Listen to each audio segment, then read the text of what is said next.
The following is a special presentation of Tony Kurre Radio. Welcome back to Bite by Bite. He is the CEO of the Heart of Alabama Food Bank, Michael Coleman. We do a great show called Mission Minded, which airs right before this on Tony Kurre Radio at least 5 days a week. Thanks to thousands of folks who listen to it every single week. We've got some P1s out there. We really appreciate you. And, of course, the people who help out the Heart of Alabama Food Bank and listen to Tony Kurre Radio. You can get this wherever your favorite podcasts are available. We're available everywhere. And we don't take time off of the holidays, so make sure you listen. I know Michael's hoping he gets a couple of shows off. That's not going to happen, my friend. We need you. This is a time of the year where we are, the average human being is going to gain 8 to 10 pounds. More than likely not going to take it off. I have found myself splurging and you know, I'm taking that extra hand of M&Ms every night before I've gone to bed. I've already seen a couple pounds come on. I was going to the Galleria the other day. I was at 1:30 in the afternoon on Saturday. And I drove by the Olive Garden parking lot, and the Olive Garden, man, this state loves some Olive Garden. The Olive Garden parking lot was packed. There was a 45-minute wait at 1:30 on a Saturday afternoon. I'm like, what in the world's going on? Who eats at 1:45 in the afternoon? It was packed. And all I could think about was how many plates of food, because you get a lot of food there, how many plates of food are going to be going into the trash? Well, I try to do the best I can.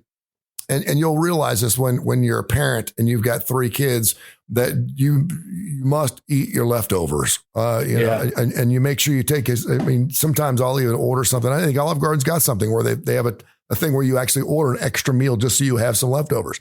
But we do just have an incredible waste of food from the minute it comes out of the ground all the way to the minute it comes out our back end. Can you talk a little bit about how we can stop that waste? And I know that's a really broad general question because there's a lot of different areas, from restaurants to food banks to even our own kitchen table.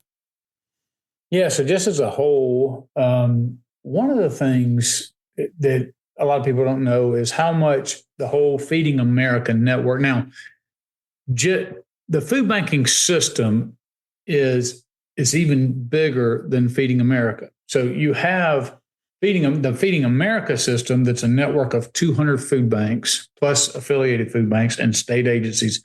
All that's under the Feeding America umbrella. But you also have other food banks outside of the Feeding America network, like there's one in the Midwest called Midwest Food Bank, and others that do a lot of this similar kind of food rescue, food redistribution. Feeding America alone, each year salvages about 4.7 billion pounds and keeps it from going into a landfill unnecessarily, just being wasted. They have a goal of adding 1 billion pounds to get to 5.7, maybe even up to 6 by the year 3030, which lets you know, saving that much more food, it has to be very intentional. It has to be very coordinated. It has to be, hey, when food's available, you've got to get a truck there. You've got to be able to safely deliver it without picking up unnecessary amounts of bacteria, redistributing out, just all the keeping the food channels safe, and all that. So it's not just going and picking up food and taking it from one place to another. It's getting it there, and before it goes bad, being able to safely distribute that to other people. And it's a huge endeavor. One of the things that I think is, we've touched on this probably before, but one of the things I think is just so much misinformation in the public about food. We used to see it on the cans and stuff where it would say expired. And so we just grew up with that. Yeah, if there's a date on it, it's expired. We've talked about that now. Some of them you'll see it's a sell by date. And of course, I've talked about my wife, if it's got a date on there and it goes to midnight, she'll pour the milk out, even if she just bought it, because she's like, well, it's gone bad. No, that's the sell by date. You have another week at home. Anyway, some people, it's a real stigma, but there's so much misinformation. So one of the things maybe some of our listeners could be able to help people understand is, if people understood that most products now have called a best if purchased by, and if we have a best if purchased by, means the manufacturer is going to, within that date, in essence, guarantee that it's going to be the same consistency, the same color, the same texture, everything just like it came out of the same taste, everything. So what happens is the USDA has analyzed all sorts of different things, and they've tested it for food safety and quality. And they said, yes, the grocer is responsible for that for food safety reasons and quality assurance and all that. And so they put that best if used by date, but that food is still safe to eat sometimes many months. Mm-hmm. Like some of those cans can be extended by USDA 18 months. Peanut butter can be extended like 3 years past the best if used by date. Yeah. And so part of that is we recognize that, but when sometimes when people still get it, they go, wait a minute, you're giving me expired food. And we're like, well, first of all the food is not, and it's very important. People think we only use that. No, that's food donated oftentimes. If it's in our warehouse for a while, it may reach that date, but the vast majority of food we distribute even before the best of purchase by date. The bottom line is this: a lot of people see food like that, even grocery stores, who don't take the time because it's just easier to go throw it in the dumpster. Yep. I mean, it's then to take it, let it take up space, coordinate with a food bank, go get it. I mean, let them come pick it up and do all that kind of stuff. It's just easier to go throw it in the dumpster and be done with it and just write off the loss.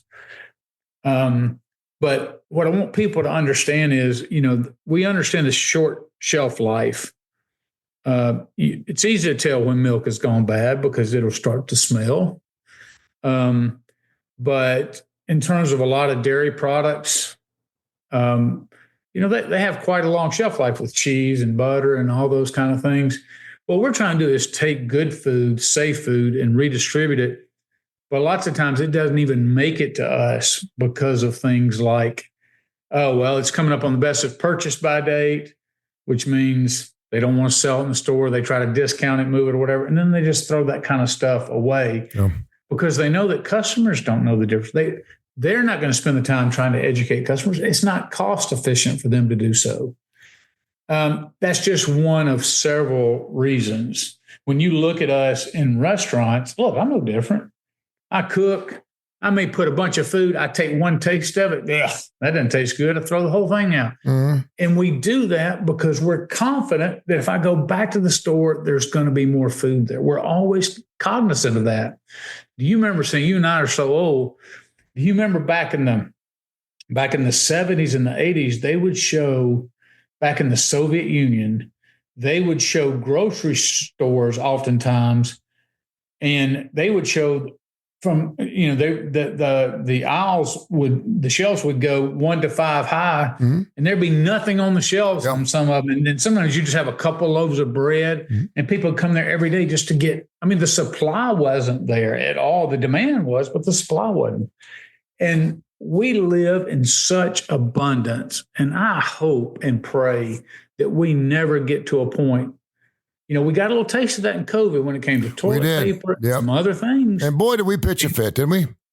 And you see, where are my baby back ribs? Baby back ribs were gone. I was like, I couldn't believe I went to Full Moon. They're like, they're out of baby back. It's like, how can you be out of baby back ribs? Like COVID. I'm like, and I was pitching a fit. And I was like, what's wrong with me?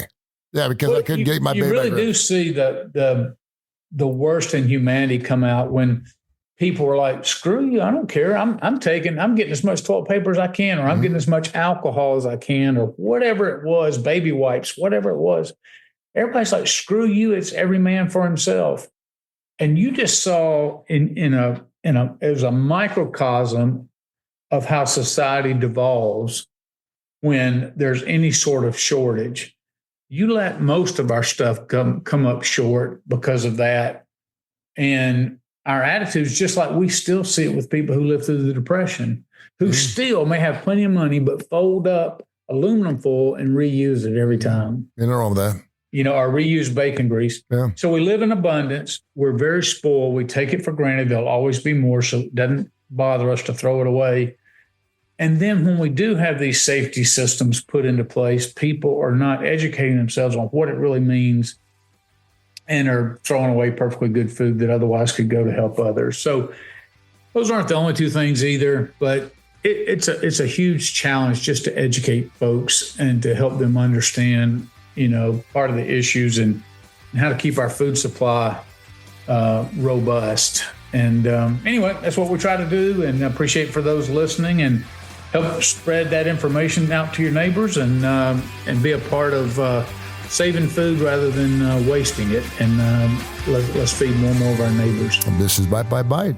This has been a special presentation of Tony Curry Radio.